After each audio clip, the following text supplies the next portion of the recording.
Sebelum saya memperkenalkan diri, izinkan saya menggunakan pantun.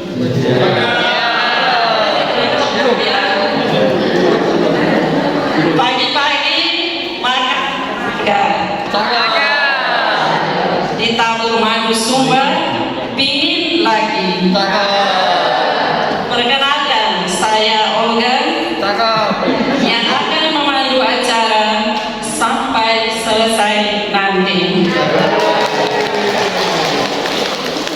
Selamat pagi dan selamat datang kami ucapkan kepada narasumber yang terhormat Bapak YB Dodi Setio Nugroho SE, ACPH, instruktur Pranic Healing dan Pranic Healing profesional, dan juga Ibu Lucia Kumalasari SI, ACPH, Pranic Healing Indonesia. Yang kami hormati pimpinan umum kongregasi SFS atau yang mewakili. Yang kami hormati Direktur RSU Madin Lestari Dr. Indra, dan yang kami hormati para peserta seminar. Selamat datang pada acara Seminar Kesejahteraan Mental Menjaga Kesehatan Jiwa di Tengah Perubahan yang kita selenggarakan pada hari ini, Jumat 25 Juli 2025, bertempat di Aula RSU Madi Lestari. Baik, terima kasih. Selamat pagi, salam sejahtera dan salam kasih. Puji syukur kita panjatkan kepada Allah Subhanahu wa Ta'ala, di mana pada pagi hari ini yang cukup cerah kita bisa berjumpa di acara seminar ini.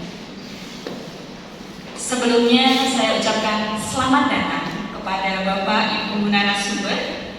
Selamat datang juga kepada dokter, suster, dan Bapak Ibu semua, seluruh peserta seminar hari ini yang dalam keadaan sehat menyempatkan hadir di acara ini.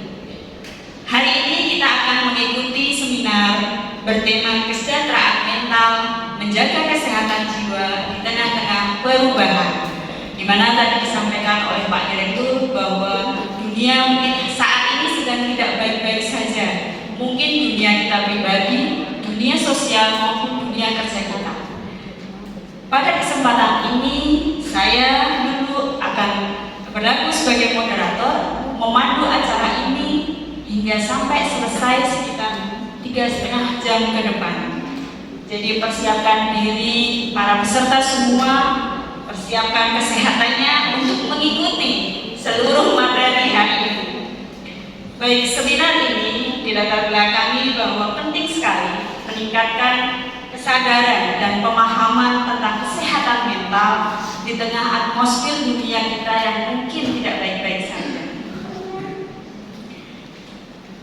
Baiklah, sebelum kita mulai, kita masuk ke perkenalan dulu. Izinkan saya untuk memperkenalkan narasumber kita, Ibu Lucia Kumalasari, SPSI/PH.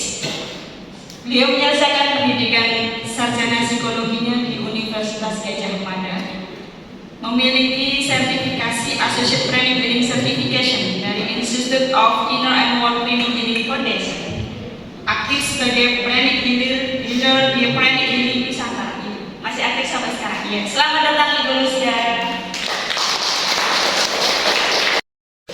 Atas pembukaannya, selamat pagi. Salam kasih ya, terima kasih sebelumnya kepada para dokter, suster, Bapak Ibu yang sudah berkenan juga hadir mendengarkan kami di sesi pagi ini. Jadi kami diundang oleh Suster Irit untuk menyampaikan 1-2 hal yang kami tahu mengenai kesehatan mental tapi ditilik dari segi peran gili. Nah, nanti untuk sisi peran gilinya akan dibawakan oleh Bapak Dedi. Dan saya minta tolong untuk memberikan intro karena kebetulan background saya di psikologi. Padahal dokter, suster, Bapak Ibu saya kerjanya hampir 5 tahun sebagai marketing, bukan psikolog. Saya bekerja selama hampir 5 tahun sebagai marketing di Jakarta waktu itu. Jadi saya melihatnya adalah saya memahami kesehatan mental dari praktek di dunia nyata.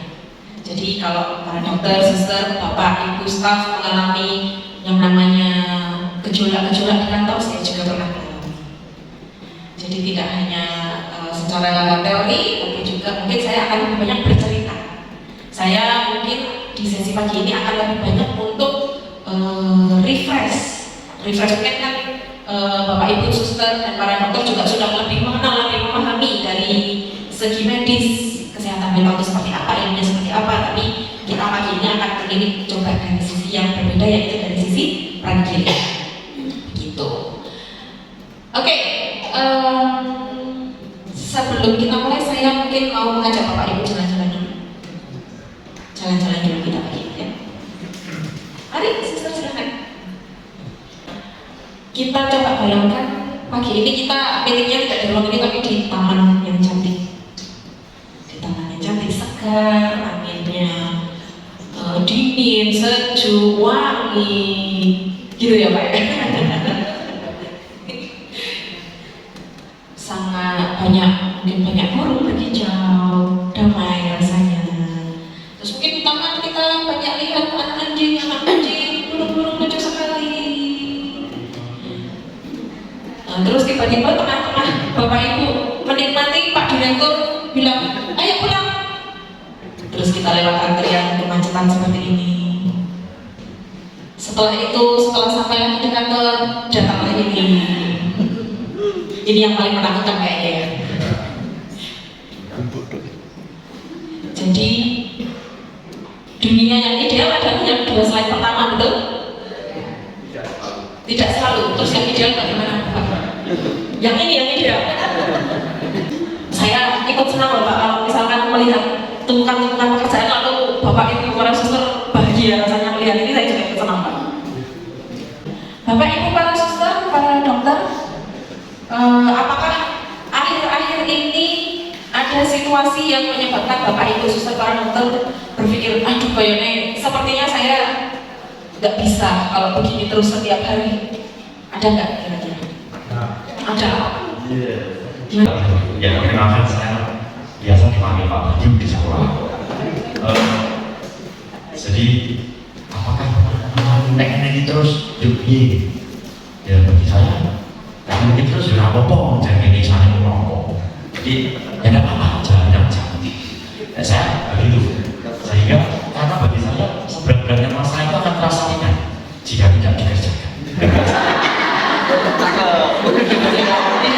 Jadi dibagi-bagi kepada kanan kirinya.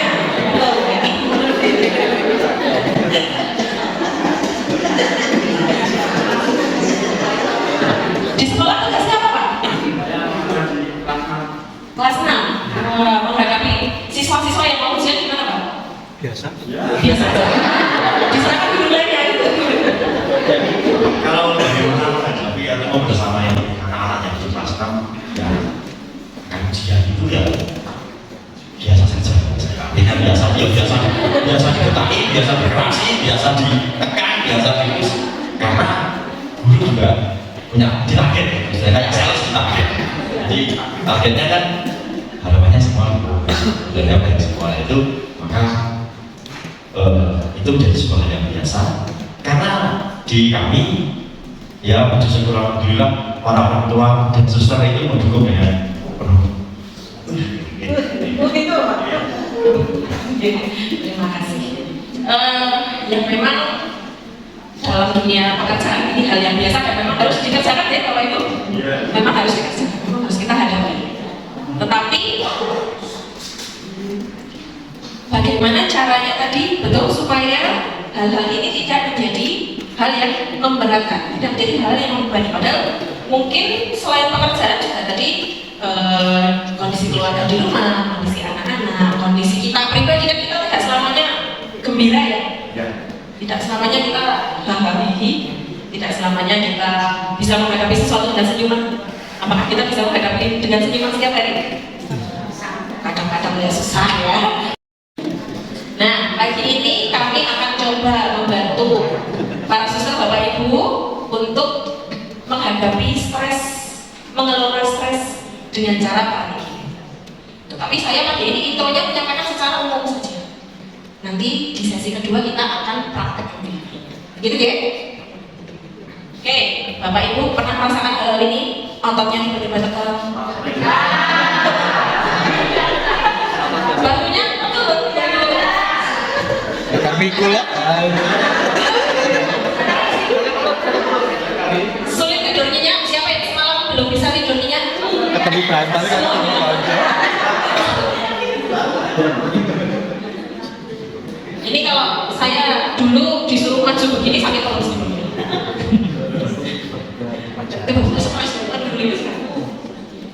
Nafasnya pendek-pendek. Kalau tiba-tiba di audit jantung berdebar-debar. Wah, ini yang tertawa ini kayaknya merasakan sekali kan. Banyak kejadian. Ini tanda-tanda yang sangat umum kita alami. Mungkin kalau orang Jawa, oh masuk angin betina. Kalau anginnya bertumur-tumur, kerangan, pijat, pekan, apa lagi? Kita pasti di sini. Oh, enggak ada, berarti semuanya butuh nasi di jam sini makan siang. Nah, ini Bapak Ibu, sekali lagi saya hanya refresher ya, mengingatkan saja. Ini adalah ciri-ciri atau gejala-gejala yang Bapak Ibu alami jika mengalami stres yang berlebihan. Stres itu bagus atau tidak? Bagus ya, tidak ya, bagus ya, tidak. Perlu, stres itu diperlukan. Jadi saya ambil dari website Kemenkes RI. Kondisi yang dirasakan saat seseorang mengalami tantangan berada dalam situasi yang mengharuskan kita menyesuaikan diri dengan sebuah perubahan. Jadi kan temanya adalah kesehatan mental di tengah perubahan. Padahal sekarang perubahannya sangat-sangat cepat dan banyak. Betul ya Bapak Ibu ya? Banyak peraturan-peraturan sekarang yang hari ini apa bulan depan sudah berubah, betul? Terima kasih Bapak Dinas, Menteri. Memang tapi stres itu dibutuhkan karena adalah respon natural. Betul ya Bapak dokter, Ibu dokter kalau ada nanti saya dikoreksi. Respon tubuh otomatis dan natural, involuntary kalau bahasa Inggrisnya. Kita tidak bisa mengontrol, tidak bisa dikontrol karena itu natural dan alami dihasilkan oleh tubuh kita untuk bertahan hidup. Kalau di zaman kuno penyebab stres apa Bapak Ibu kira-kira? Rasa duit. Apakah kita sekarang ada di zaman kuno Bapak Ibu? Gagal panen. Apa kira-kira kalau zaman-zaman kita masih di Sangiran ini? Paceklik. Apalagi? Bapak Ibu, suster, dokter kalau di zaman kuno itu orang-orang satu tidak punya tempat tinggal. Kalau tidak punya tempat tinggal harus cari dua, harus bikin gubuk. Terus nanti ya tadi betul ada yang namanya macan, ular. Makanya kalau orang sekarang stres takut kalau nggak diam lari. Karena kenapa? Zaman dulu nenek moyang kita kalau dikejar macan lari, kalau diam ya dimakan. Lari dari kenyataan.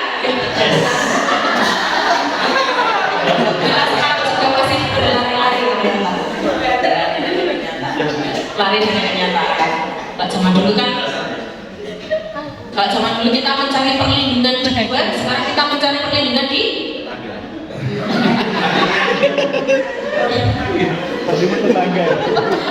kalau orang zaman dulu mau sendiri harus nyari pohon dulu. Kalau sekarang nyender di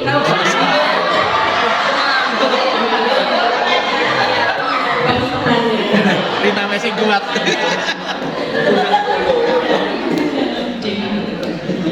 Nah ini Bapak Ibu kalau zaman dulu orang stres ya itu karena ini stres itu apa? Stres itu kan sebenarnya adalah pertahanan hidup.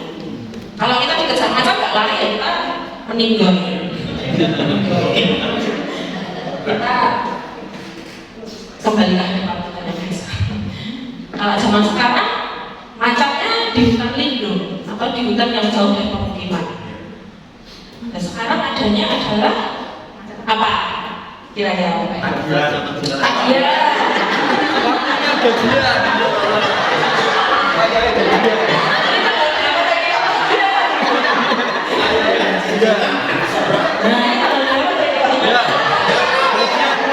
Gajian mundur. Padahal harusnya pertama itu gajian, gajian. Oh, makanya ketawa semua. Coba ini seminarnya 2 hari lalu coba. Lumruk, diajak ngomong tidak ada senyumnya. Tapi karena hari ini gajian jadi semua ketawa.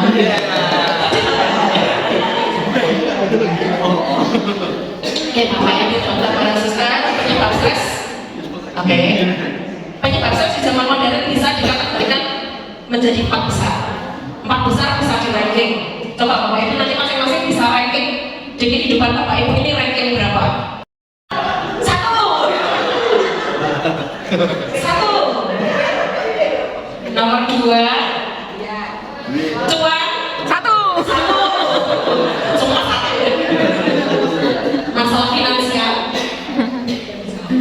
Pekerjaan finansial. Nomor 3 kira-kira apa? Jodoh. Terputuskan dari jodoh.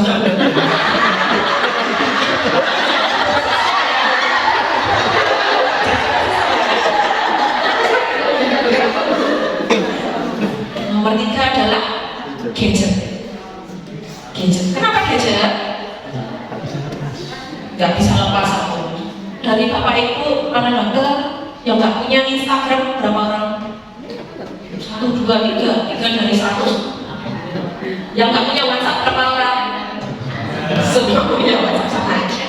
Kalau punya WhatsApp, kalau lagi istirahat yang dilihat status temennya apa pekerjaannya?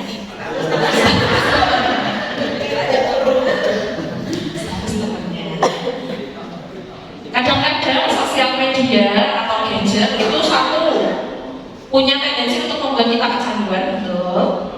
Nomor 2, membuat kita punya tendensi membanding-bandingkan hidup dengan orang lain, betul. Jadi, kalau kita membanding-bandingkan, kita yang dibanding-bandingkan. Padahal itu semua adalah adiksi untuk otak kita. Satu sisi, di sisi biologisnya memang ada sel-sel kita yang bekerja sangat aktif ketika membuka sosial media, dan itu ternyata membuat kita stres. Kok urip gak kayak tetanggaku ya? Kok tanggaku ini bantu mobil atau mau bisa tuh mobil-mobilannya?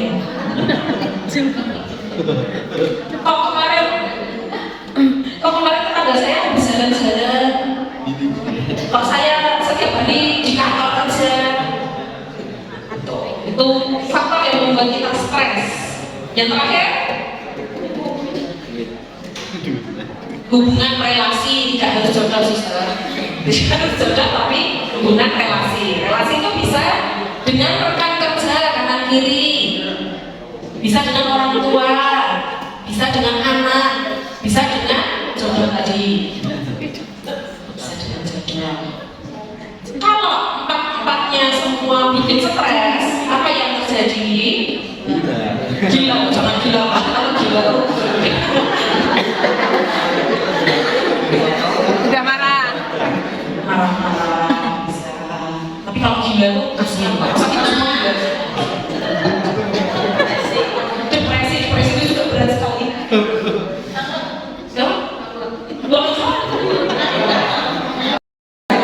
Terlalu banyak masalah itu diam aja. Curhat ya. Anak-anak buat apa? Gitu. Empat-empatnya pasti kita semua punya, betul? Kita semua punya. Para suster juga mengalami ya di hidup kongregasi, di hidup misinya juga. Kalau di rumah sakit coba staff-staffnya ada yang suka bikin pusing.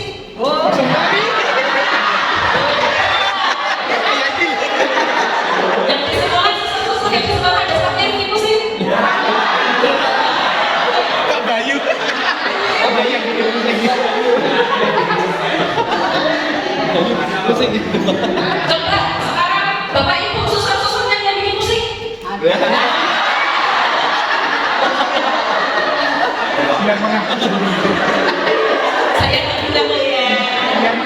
Dia pengakuan begitu. Begitu. Oh, hari ini memang benar-benar bahagia kajian ya kayaknya.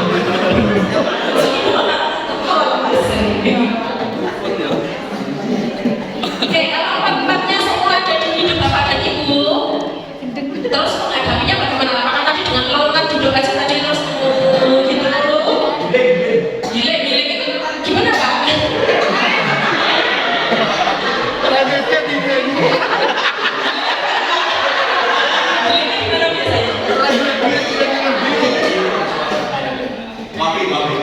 Gile pergi kemana Pak biasanya? Ke pantai ke gunung. Coba dalam setahun ini sudah ke pantai ke gunung berapa kali Pak?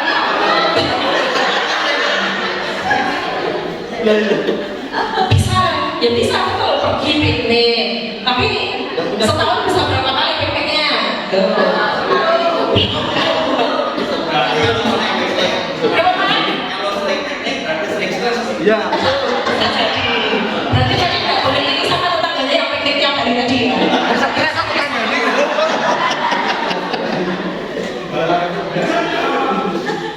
Kalau di zaman modern kan begini. Satu lagi yang kita kadang-kadang lupa yang ini inner child. Sekarang sedang umum kita bicarakan namanya inner child. Inner child itu apa? Luka batin, trauma yang mungkin kita tidak sadar di masa kita kecil. Pernah mungkin nilainya jelek terus dikatain bapak ibunya, wah kamu itu anak pip pip pip. Waduh kamu tuh dibanding anaknya si A kurang. Secara tidak sadar mungkin waktu itu ya marah tapi sudah kita lupa. Tapi kita tidak sadar bahwa hal ini, trauma ini tertinggal dalam tubuh kita dan jiwa kita. Nah ini juga salah satu penyebab tubuhnya selalu ada di mode stres. Selalu ingin melawan atau selalu ingin kabur dari kenyataan. Kabur dari kenyataan tadi betul. Pernah nggak Bapak Ibu coba dilihat dalam kehidupan sehari-hari, misalkan ada orang yang begini. Coba zaman muda kita traveling ke zaman muda. Padahal masih muda sendiri, masih muda sendiri. Oke, coba kita ingat-ingat, ada nggak, punya nggak teman atau pernah nggak mengalami kasus yang seperti ini? Dulunya menghadapi sosok orang tua, bapak, ibu di rumah, misalkan yang suka ngomel. Suka marah-marah, di tempat kerja ada satu sosok yang suka marah-marah. Waduh, sosok yang suka marah-marah. Bapak ibu para suster rasanya jengkel sekali sama orang itu. Jengkel sekali sama orang itu. Gak tahu kenapa jengkel sama orang itu. Taunya besoknya punya pacar, marah-marah juga. Mungkin pas pacaran belum marah-marah, begitu sudah janji nikah, akad nikah, besoknya langsung ngomel-ngomel, luar biasa. Bubar langsung. Apa para suster dan teman-teman? Kita baca dari yang umum dulu ya. Ini kan saya ambilnya dari jurnal, jadi ini sangat umum. Peperangan. Mungkin jarang ya kalau kita mengalami perang di zaman sekarang. Tapi di area-area yang rawan konflik menyebabkan luka batin yang sangat-sangat besar terutama untuk anak-anak kita.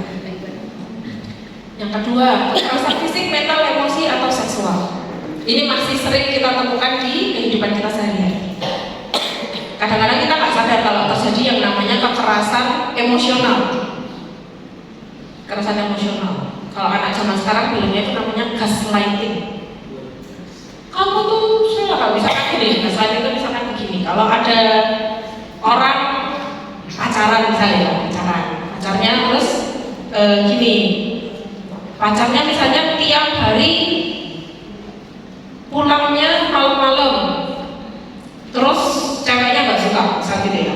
Kamu tuh tiap hari pulangnya malam-malam, nggak pernah hubungin aku, misal gini.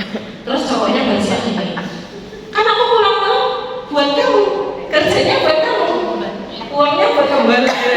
Ini halah ke.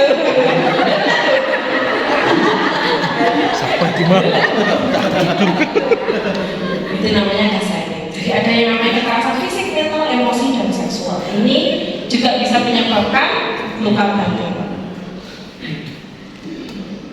kehilangan atau kedukaan. Kehilangan tidak harus meninggal ya, bisa pergi. Minggat. Nah, meninggal.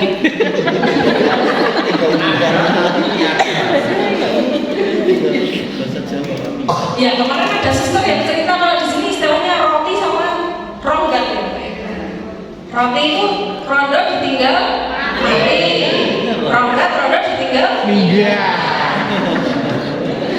Iki opo candok. Kok ronda-ronda.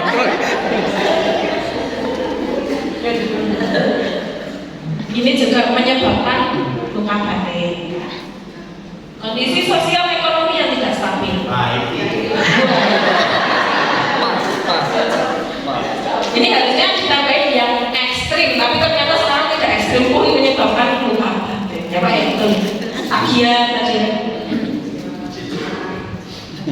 Makanya banyak orang pecicilan. Pencicilan Pak. Pencicilan untuk cicilan.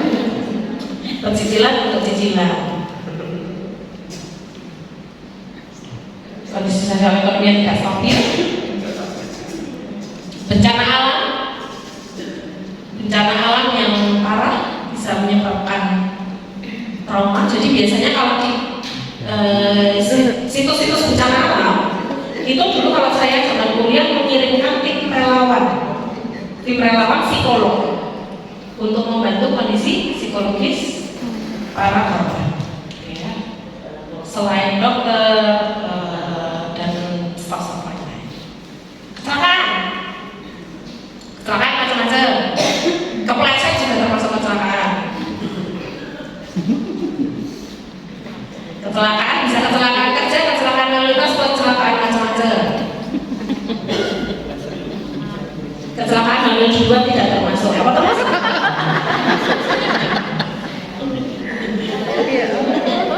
Nah, kalau yang terakhir ini yang kemarin Bapak Ibu trauma yang diwariskan. Jadi orang duit yang satu wariskan, tetapi trauma juga bisa diwariskan. Kok bisa? Piye konsepnya? Jadi begini. Kadang-kadang pernah nggak Bapak Ibu menemukan, kowe jenenge karma keluarga. Karena apa? Tuh dulu simbahnya suka misalkan bunuh hewan makanya mutunya begini. Kalau orang lama mungkin suka begitu ya. Tapi ternyata kalau sekarang lebih dalam, tidak hanya yang seperti yang diwariskan, tapi juga luka batin. Pernah enggak mbah-mbah dulu ngomong, oh jangan sampai menikah dengan si A, anaknya si Z, keluarganya tidak baik. Pernah ada yang mendengar seperti itu? Bibit bebek bobot ya suster ya, bibit bebek bobot. Tapi ternyata mungkin bukan perkara keluarganya sampai yang kurang baik, tapi apa? Sakit hati mbah-mbahnya ini tadi mungkin dulu ada konflik, ada apa, tapi diwariskan ke anak cucunya. Ada juga kedua bukan hanya seperti itu, tapi begini. Mungkin para tim medis juga lebih paham ya. Kalau ibu hamil itu kondisinya harus bahagia, tenang, tidak stres, betul?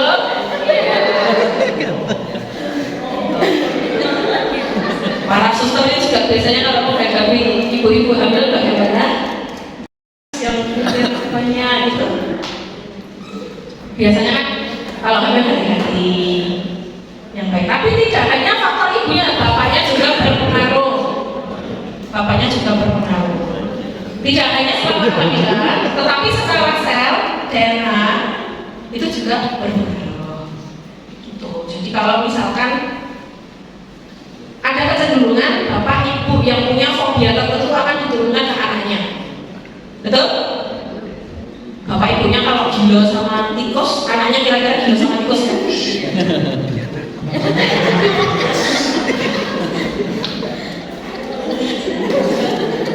Guling banget suster ya Pak, ini gimana ini ya? Gitu ya, jadi secara genetik itu juga diturunkan. Jadi trauma itu secara genetik juga diturunkan. Kondisi kehamilan gen dari bapak ibu, sel-selnya, perawatan sel selama kehamilan itu juga berpengaruh ke kondisi janinnya. Makanya kalau ada anak-anak yang belum apa-apa tatur, belum apa tantrum itu ya kadang-kadang ya. Bukan salahnya. Tapi kalau orang dewasa yang tantrum itu coba. Itu ya. Terus kira-kira apa yang terjadi kalau tubuh kita berada dalam kondisi yang luka batin terus menerus dengan pikiran yang berat terus menerus, kira-kira apa yang akan terjadi kepada tubuh kita? Cepat sakit, cepat apa?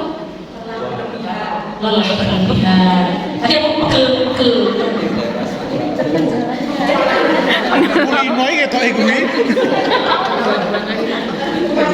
Lebih tua dari umur sesungguhnya. Berarti kita semua di sini masih 17 tahun. Yang pertama ada yang namanya hormon kortisol sama hormon adrenalin. Betul ya? Para tim medis? Betul? Dua hormon ini dihasilkan oleh kelenjar adrenal. Adrenal adanya di ginjal. Hormon ini dihasilkan ketika kita menghadapi stres. Memang dua hormon ini fungsinya adalah untuk membantu tubuh kita mengatasi stres yang terjadi. Tetapi ketika stresnya terus-menerus, hormonnya tidak berhenti dihasilkan. Makanya sekarang kalau Bapak Ibu buka sosial media itu sedang sangat tinggi mengenai menurunkan kortisol, menurunkan stres level gitu. Karena dua hormon ini itu ternyata pengaruhnya ada di mana? Satu, tekanan darah. Dua, metabolisme tubuh. Tiga, ada di penumpukan lemak.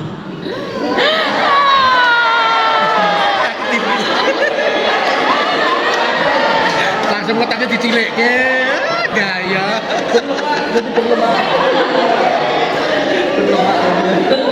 Lemak itu dibutuhkan tubuh apa enggak? Butuh. Tapi kalau lemaknya berlebih, Ya butuh. ya butuh. Berlemak begitu. Jadi kadang-kadang kalau Bapak Ibu sudah olahraga, futsal, badminton, zumba, pilates, aerobik, jogging, nge-gym, tapi tidak kurus-kurus ya, kadang-kadang harus dicek. Ayam. Apa Pak? Ayam itu. Ayam. Iya.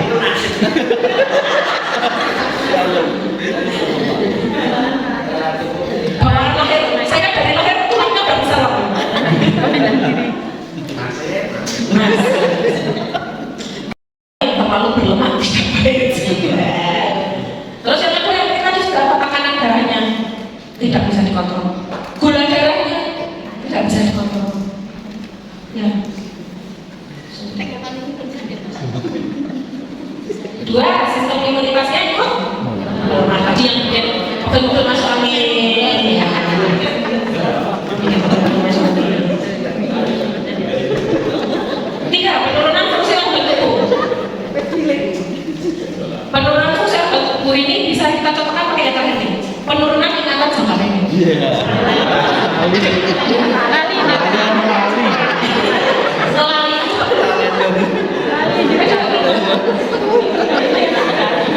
Kali di utang. Makan sekali.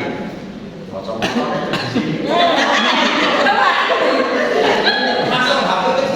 apa yang kita boleh?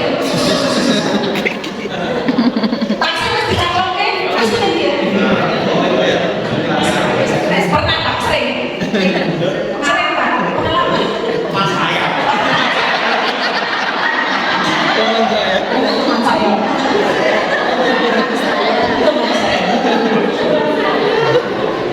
Ini, saya nggak konten-konten ini. Ini saya baca jurnal loh ya. Ini menurut penelitian para dokter, penelitian para senior-senior. Penurunan fungsi memori itu kenapa? Jadi stres yang terus-menerus itu ternyata membuat neuron-neuron dan sambungan-sambungan di otak ini melemah. Sinyalnya Network udah ya gede. Kepalanya kayak gitu sedot.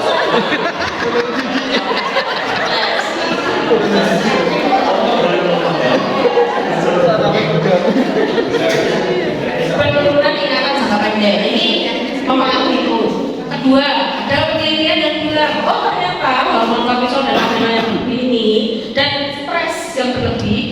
hormon lainnya kan itu mempengaruhi kelenjar tiroid, getah bening, mengenai kelenjar getah bening. Ada lagi mempengaruhi otot jantung. Otot jantungnya itu melemah. Lalu ada lagi mempengaruhi peradangan sel-sel dalam tubuh yang bisa mengacu ke cancer. Tapi ini sangat-sangat ekstrim ya, sangat-sangat ekstrim dan terus-terus saya tidak penting itu ya Bapak Ibu. Tapi memang kondisi ini ada dan real. Tahun ini saya masih kebetulan alhamdulillah masih 30-an. Tapi teman saya yang meninggal sudah ada 3 dengan komplikasi. 3 dengan komplikasi. 1 komplikasi paru dan jantung, 1 kena pneumonia, 1 kena tiroid. 3-tiganya bekerja tanpa henti. Tulang benih keluarga. Saat ini memang sangat-sangat memprihatinkan. Jadi memang kondisi-kondisi stres tidak hanya dari pekerjaan, dari keluarga, dari lingkungan, dari macam-macam, itu sangat-sangat mempengaruhi faktor-faktor ini. Jadi alangkah baiknya kalau kita bisa menghadapi stres ini dengan baik. Anda adalah dokter terbaik untuk tubuh Anda, setuju atau tidak? Bukan berarti tidak boleh ke rumah sakit Mardi Waluyo ya. Mardi Besari. Bukan berarti tidak boleh ke rumah sakit, tetap harus kalau sakit ke dokter. Tetap kalau sakit ke dokter. Tapi Bapak Ibu para suster, Anda adalah orang yang paling mengenali tubuh Anda. Kalau Anda merasa sakit terus ke dokter, terus dokternya tanya keluhannya apa, Bapak Ibu suster, yang sakit di sini, oh tapi sini saya sakit, itu kan ya salah ya. Oh banyak juga salah. Kalau Anda tidak mengenali gejala-gejala yang ada di tubuh Anda, terus siapa yang bisa mengenali? Tidak ada. Jadi Anda, Bapak Ibu para suster yang harus mengenali kalau tubuh Anda sudah mengirimkan sinyal-sinyal aku butuh pertolongan. Halo. Saya butuh pertolongan. Ternyata tubuh saya sudah ada di dalam batas yang saya harus istirahat misal, atau saya harus makan lebih baik, atau saya mungkin harus tadi healing dulu, jalan-jalan dulu. Ya, kita yang paling mengenali. Jadi kalau sudah stres, apa yang bisa Anda lakukan secara umum? Olahraga, lakukan aktivitas fisik. Kalau udah kerja di depan laptop terus sampai berdiri dulu, jalan-jalan dulu, ngopi dulu, cocok ngopi ya. Gimana Pak? Car Free Day-nya hari Minggu Pak ya? Vitamin D. Gak usah gimana Pak?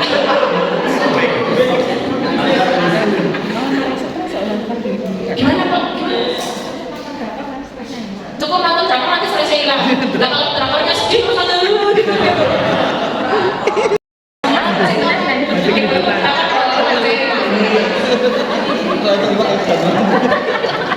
penting tubuhnya digerakkan. Kalau kita capek tidur terus, ya tambah capek. Kedua, latihan pernapasan. Bapak Ibu pernapasan dan bernapas apa atau beda? Bedanya apa? Gimana Saudara?